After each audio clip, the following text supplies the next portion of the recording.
sejam bem-vindos a mais uma edição do Chá e Prosa com Alexandra Gomide.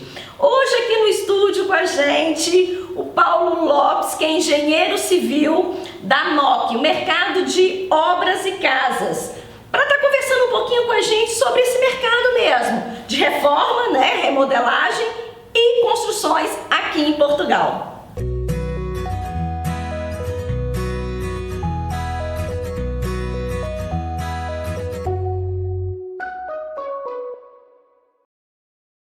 Bom, Paulo, queria que você começasse falando pra gente um pouquinho do seu trabalho, né? O que você faz, porque é engenheiro civil, para fazer uma breve apresentação para que as pessoas entendam o porquê, o convite para estar aqui com a gente hoje.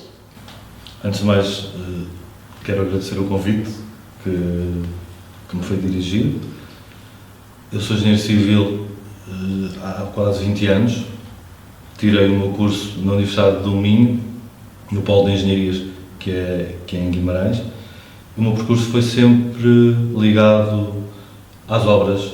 Já fiz obras de remodelação, obras de raiz, dirigi obras, fiscalizei obras, fiz projetos de obras, tenho experiência em todas essas áreas. Há cerca de 6 anos atrás optei por abrir a minha empresa, fazer o meu caminho. Trabalhar por conta própria. Ainda estou cá e cada vez as coisas estão a correr melhor. Que coisa boa. Bom, Paulo, na verdade, quando a gente pensou nesse tema, é justamente porque a gente tem falado um pouco da possibilidade de se construir e de se reformar, remodelar aqui em Portugal, né? Com as dificuldades dos arrendamentos aí que a gente vem passando. Então a gente está tentando trazer outras possibilidades para os brasileiros que ainda estão lá no Brasil e que estão planejando vir para Portugal. Bom, para que se tenha ideia, vamos tentar explicar um pouquinho. Por exemplo, suponha que é a obra de raiz, né, que vocês falam, vamos conversar dela primeiro, que é a obra inicial, tá, gente? A construção mesmo. Eu tenho um terreno e eu quero começar a minha construção do zero. Quais seriam os passos que eu teria que seguir enquanto o proprietário do terreno? A burocracia, a parte burocrática que eu teria que percorrer, a quem que eu vou recorrer, a legislação para isso, licenças para isso, como que funciona isso? O primeiro passo, depois de ter um terreno onde quiser fazer uma construção, será contactar alguém que trate de todo o processo de projeto, de licenciamento junto das câmaras municipais. Nós temos equipas connosco que tratam de toda essa parte, da parte de projeto, de pedido de licenças, licenciamentos. Essas são então o próprio pessoal que executa a obra também já faz esse trabalho? Não necessariamente. É possível? Pode fazer isso. Uma boa parte dos empreiteiros praticamente só fazem a obra. Nós temos ligação com todas as entidades também. Temos ligações com equipas projetistas, que estão ligados já também com as câmaras para agilizar os próprios processos de licenciamento, dar entradas dos projetos para obterem as licenças de construção, enfim, existe uma interligação que pode ajudar e facilitar. Né? Quem não sabe diretamente, quem não conhece todos os caminhos e atalhos, aí penso que podemos ser bastante úteis por sabermos exatamente qual a sequência dos passos que é necessária. Porque eu fico pensando o seguinte, por exemplo, trazer aqui para Braga, né, gente? Braga, eu acho que onde você tentar escavar aqui, você encontra ruínas romanas aqui debaixo. Então, assim, eu imagino que deva ter bastante situações de cuidados ali no centro histórico. Eu não sei se existe algum padrão, por exemplo, no caso de uma construção ou de uma reforma. Por exemplo, eu mostrei uma quinta que eu fui lá no Gerês, dentro do Parque Nacional de Gerês ali para construir, por exemplo, existem as normas, tem um padrão para se construir ali dentro. Então eu imagino que isso deve acontecer muito aqui, justamente pela história que está por trás, que está por debaixo, né, gente? Para começar, no Centro Histórico de Braga, não é fácil encontrar terrenos. Não tem, né? Não tem terreno. Construção não. É mais fácil e o que acontece mais dentro do perímetro do Centro Histórico é a reabilitação de todos os imóveis, devolutos. Existem imensos para essas ruas fora. Atualmente a gente tem visto muita movimentação. Neste momento já existem muitos deles a serem recuperados, porque a procura também aumentou, a economia está em crescimento, a confiança das pessoas aumentou também e neste momento temos muitos prédios no Centro Histórico a serem reabilitados, ou para venda ou para arrendamento. Existem, no entanto, uma série de normas e de padrões arquitetónicos, principalmente no que refere às fachadas, que têm que ser respeitados. Tem que ser preservada. A fachada tem que ser preservada. A fachada tem que ser preservada e recuperada. Os telhados, por exemplo, fora do Centro Histórico, atualmente existe muitos prédios em que estão a substituir os telhados tradicionais em telha ou em chapa com amianto por um painel isotérmico, que é o que chamamos aqui o painel sanduíche. No Centro Histórico isso não é possível. Mesmo existindo um painel com não a forma... colocar. Não, mesmo o painel que existe com a forma de telha, com o formato de telha, quem vê por cima ou ao longe é rigorosamente telha que está ali, em termos de aspecto, e não é permitido dentro do Centro Histórico. Olha só. Existem muitas restrições relativamente aos acabamentos, relativamente às coberturas e às fachadas. Principalmente nessa região. Principalmente dentro do Centro Histórico. E se a gente sair um pouquinho? Por exemplo, comprei um terreno lá em Ataúf. Aí já tem algum tipo de restrição para uma construção ali? Aí já é... Existem restrições normais dentro se for, por exemplo, num loteamento, existem algumas regras que poderão ter de ser cumpridas, por forma a impedir que toda a gente faça uma coisa completamente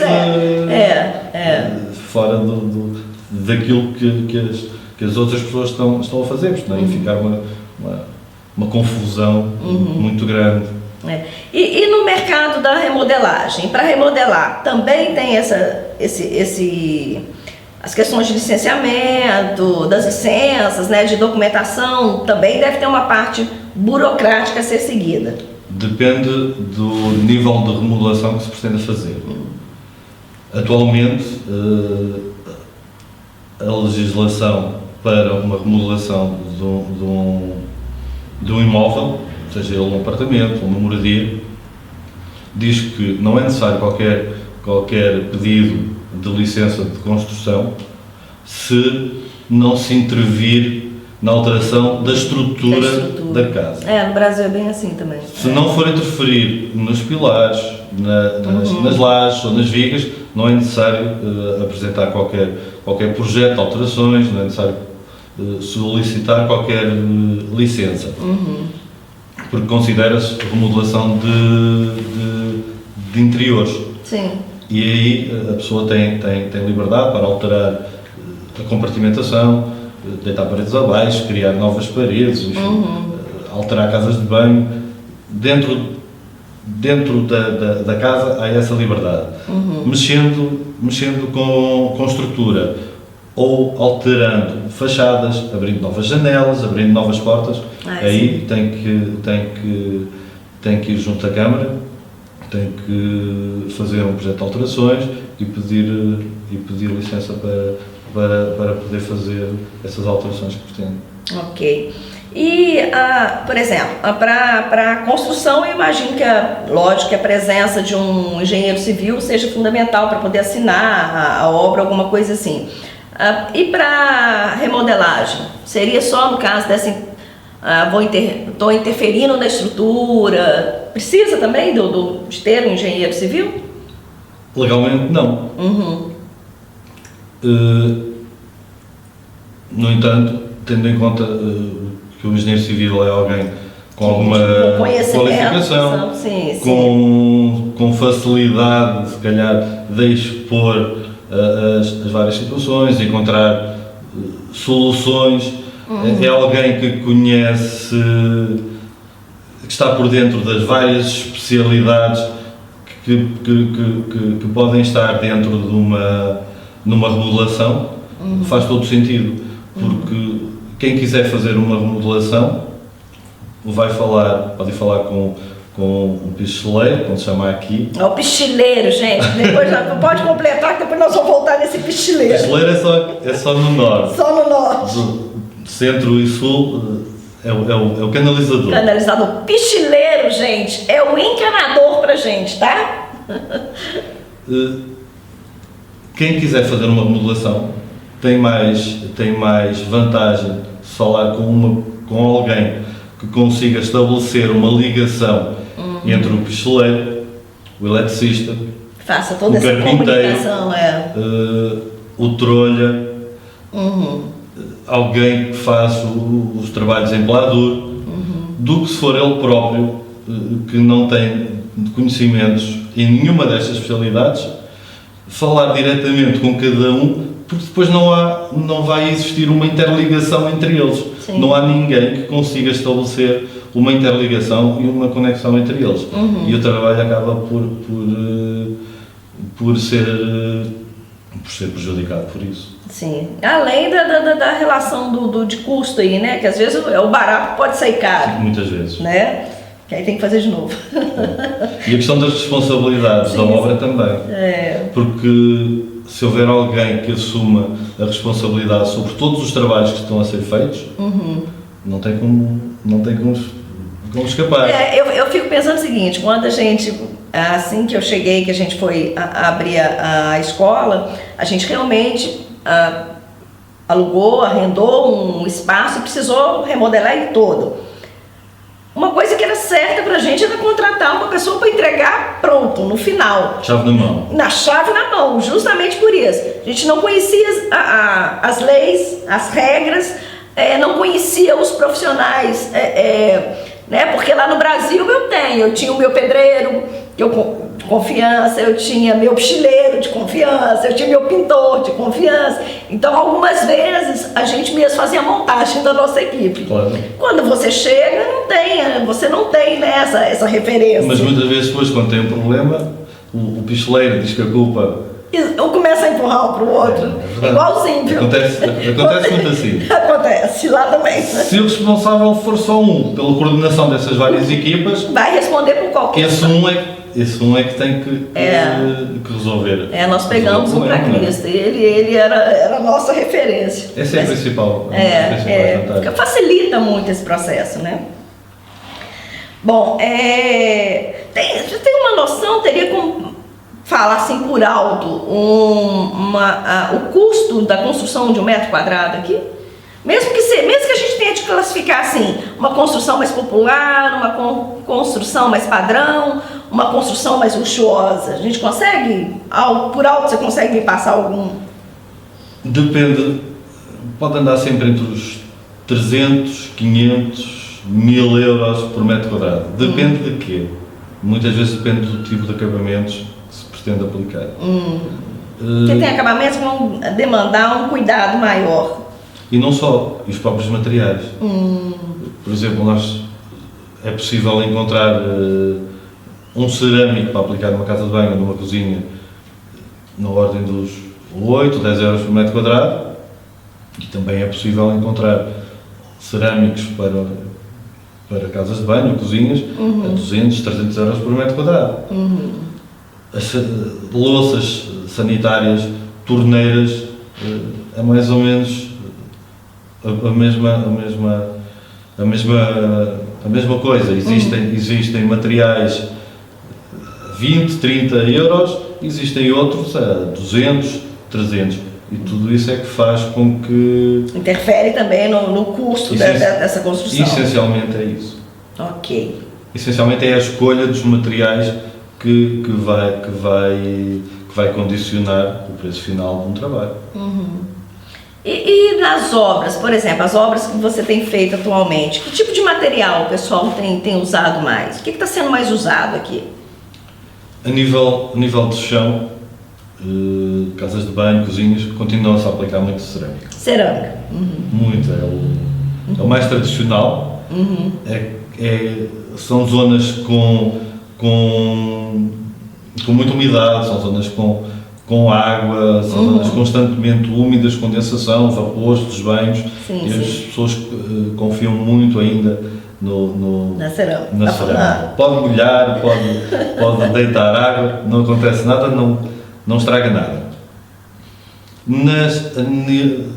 Nas paredes, a nível de paredes divisórias, em construções novas, construções de raízes, ainda existe muito o tradicionalismo da parede de tijolo. Tijolo, é. Muitas vezes temos a tendência depois de querer pendurar quadros, espelhos, televisores, nas divisórias mais aligeiradas em pladur fica mais difícil, ou temos que prever antes para reforçar a estrutura naqueles colocar ela mais nesses pontos, ou então depois fica mais complicado poder decorar com objetos mais pesados. Mas então o grosso das construções aqui em Portugal ainda é tijolo? É muito tradicional. Tijolo, é bem tradicional. O pladur, como... O pladur são essas placas, né? O pladur é o gesso cartonado. Gesso cartonado, tá, gente? É o que no Brasil se chama o drywall. O drywall. Sim, exatamente. Sim. Isso é o pladur. Isso é caro aqui em Portugal, porque no Brasil está tendo essa movimentação nas obras, só que ainda é caro. Pelo menos quando eu saí de lá ainda era, tá, gente? Não sei se nesses 2 anos aqui. Fica mais barato do que o tijolo. Sim. Da ideia fica. Porque o tijolo, para além de se colocar, de se efetuar a parede com tijolo e cimento, que é uma mão de obra mais demorada. Depois disso, ainda temos que fazer o reboco da parede, o acabamento da parede. O pladur basicamente é montar a estrutura, colocar as placas e lixar e fica pronto para pintar. O pladur é mais utilizado nas remodelações, em espaços comerciais. É isso que eu ia falar. Para construção residencial? Não. Construções que as pessoas consideram como definitivas, as pessoas vão para o tijolo. Sim. Em trabalhos que podem ser considerados mais temporários e podemos, num futuro próximo, querer alterar, então as pessoas optam pelo pladur, porque é um método mais fácil de alterar. Fácil e rápido, né? Sim. E de alterar, se quiserem fazer alterações, é muito mais fácil. E o custo? É caro aqui ou não? O pladur? Não, a divisória em pladur anda 22 euros, 23 euros. O teto falso em pladur usa-se muito, cada vez se utiliza mais. Cada vez se utiliza mais o teto, até por causa da iluminação, do LED neste momento. Sim. Existem muitas soluções de iluminação para aplicar em tetos falsos ou em luz indireta sobre as janelas, e as pessoas cada vez estão a aderir mais a esse método, a essa opção. E o preço do pladur no teto ronda os 18, 19 euros, dependendo se é um pladur normal, se é um pladur hidrófugo que se utiliza em casas de banho ou cozinhas, já é um bocadinho mais caro, mas não é muito. Qual que é a diferença dele? A diferença em termos de... Esse hidrófugo, o que é? O pladur hidrófugo... Só para a gente explicar. O pladur hidrófugo é um pladur que é utilizado em zonas úmidas, porque tem uma maior resistência às umidades. Sim, sim. Utiliza-se em tetos ou paredes de casas de banho e cozinhas. Cozinha. Sim. Olha, ok. O que está valendo mais a pena, né? O que é mais interessante hoje? Construir a partir do zero uma obra de raiz ou remodelar? Ou comprar uma... Cheguei aqui em Portugal, o que é mais interessante? Eu ia ali olhar um terreno ou olhar uma casa, uma morada, por exemplo, para remodelar? O que seria mais interessante em termos da obra? Né? Não é em termos de terreno, não é em termos do imóvel, não é em termos da obra. Existem vários fatores aqui. Primeiro é o tempo que a pessoa precisa desse quer retorno. dispensar para que a obra seja feita.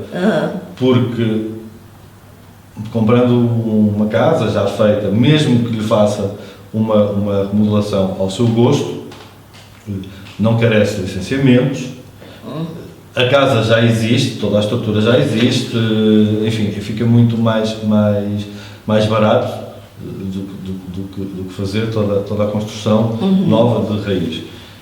É um processo muito mais rápido. Se pretender fazer uma construção nova, primeiro tem que ter um terreno, depois tem que fazer todo aquele processo que falámos no início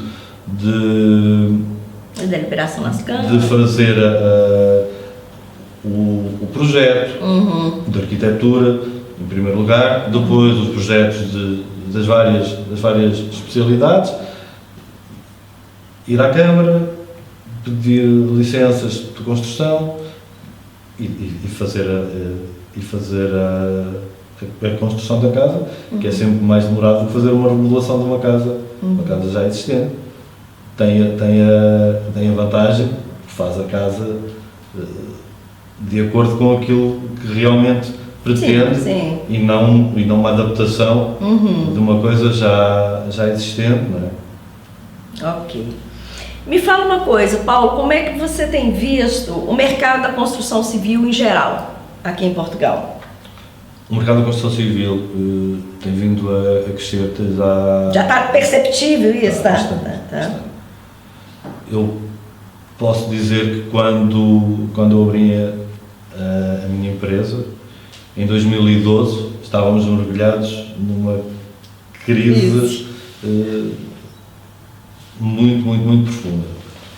E eu abri a empresa numa altura em que estavam todas a fechar. Foi isso que eu ia falar, foi audacioso. Foi mesmo assim. E recordo-me que nessa altura, 2012, 2013, 2014, nós passeávamos pelas ruas de Braga, e não só, mas principalmente Braga, porque é a realidade que eu conheço mais. Sim. Não se via um andaime numa fachada, não se via uma grua, e neste momento... Olha, eu percebo isso de 2 anos para cá. Percorremos a cidade e tem gruas espalhadas por todo lado, tem muita construção. Nas ruas do centro histórico temos muito prédio antigo a ser reabilitado. Tá até difícil tirar foto, né? A gente comenta o seguinte, pro turismo tá complicadíssimo, tá, gente? Toda foto que se tira aqui em Braga tem uma grua do lado. É verdade. Exatamente, Isso realmente está perceptível. É por uma boa causa, daqui a uns meses, uns meses essas ruas vão se retirar. Vão estar muito mais bonitas do que estão neste momento. Porque havia muito prédio em muito mau estado e que agora vão ficar lindíssimo. Igual a gente fala, o momento agora acaba ficando, né? É um pouco desconfortante, né? A situação, mas a gente realmente sabe que é por uma boa causa. Então, realmente já está dando para sentir. Então, valeu a pena em arriscar. Acho que sim. Valeu a pena. E mão de obra? Aproveitando essa. Porque tem muita gente lá no Brasil também que trabalha, né, na área da construção civil, pretende estar vindo aqui para Portugal, mas realmente é uma dúvida que tem. Como é que é a contratação aí? Como é que tá o pessoal para contratação? Tá fácil? Não. Não? existe Então tem vaga. Para bom profissional tem sempre vaga. Sim, sim. Mas isso não é só não é só na área da construção, em todas as áreas. Há sempre vaga para quem esteja qualificado. Não é? E na construção também. Existe muita mão de obra. Não existe muita mão de obra boa. É um problema grave. Em relação à mão de obra, e voltando à questão que falámos há pouco sobre entregar uma obra a alguém que se responsabilize inteiramente por todos os trabalhos, ou entregando individualmente aos vários profissionais, às várias especialidades. Outra vantagem é precisamente a mão de obra, porque alguém que queira fazer uma obra e que entregue ao eletricista, ao picheleiro, ao carpinteiro, tem que pensar que não vai existir fidelização. Quem faz essa obra sabe que não vai existir fidelização desse cliente. Ou seja, faz um trabalho para esse cliente, é um trabalho único. Então, a responsabilidade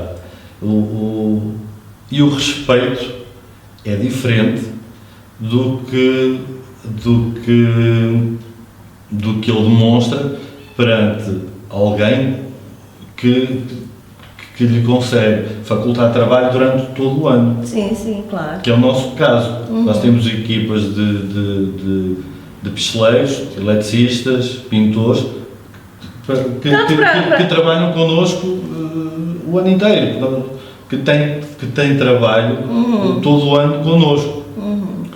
E nesse aspecto conseguimos garantir também aí melhor qualidade, porque eles querem garantir a nossa fidelização, não é? Sim, me ocorreu até uma coisa aqui agora, Paulo. Eu fico pensando no seguinte, por exemplo, os brasileiros que estão chegando, arrendando um imóvel, comprando um imóvel, às vezes precisa apenas de pequenos reparos. No caso, por exemplo, você que tem uma empresa pegaria um serviço de pequenos reparos? Fazemos. Tá, vocês fazem? Porque eu tive dificuldade às vezes é um detalhe que você quer mexer dentro de casa e você não localiza aquele profissional, e às vezes a empresa você vai fazer uma busca, normalmente o que aparece são as empresas, e nem todas querem pegar pequenos serviços. Por isso que eu estou perguntando. Nós temos alguns contactos de pessoas que trabalham connosco, que praticamente só fazem pequenos trabalhos. Justamente para atender essa demanda, né? Pequenos trabalhos de reparação. Sim. Cianas, fechaduras. É porque às vezes são detalhes mesmo. E para quem chega de fora, a gente não tem essa noção de onde buscar, quem buscar, não tem referência. Às vezes é mais difícil isso do que arranjar quem faça uma remodelação. Olha só. É mais difícil encontrar quem faça uma reparação de uma persiana ou de uma torneira que está a pingar. Exatamente. É muito complicado encontrar gente para fazer. Que legal. Então vocês fazem. Nós temos. Olha, que bom. E me fala uma coisa, para esses profissionais que você tem que contratar na sua equipa, tem formação, tem alguma habilitação especial que eles precisam ter? O eletricista, o picheleiro? O eletricista tem que ter uma carteira profissional. Sim. Não é necessário qualquer termo, qualquer declaração. Numa remodelação, numa construção de raiz, sim. É preciso um termo de responsabilidade para pedir a vistoria, para que seja dada autorização para contratar um fornecimento de eletricidade. No gás, nas redes de eu acho que deve ser o mais complicado. É necessário também a apresentação do termo de responsabilidade. Em relação às outras especialidades, não é necessário qualquer nível de qualificação. Paulo, e as construções pré-fabricadas? Como é que está isso aqui em Portugal? Sem ver seu charque. As construções pré-fabricadas em Portugal não estão muito... Não é uma coisa muito utilizada. Não. As pessoas não estão muito voltadas para essa solução, por várias razões. Primeiro, porque somos um povo muito conservador.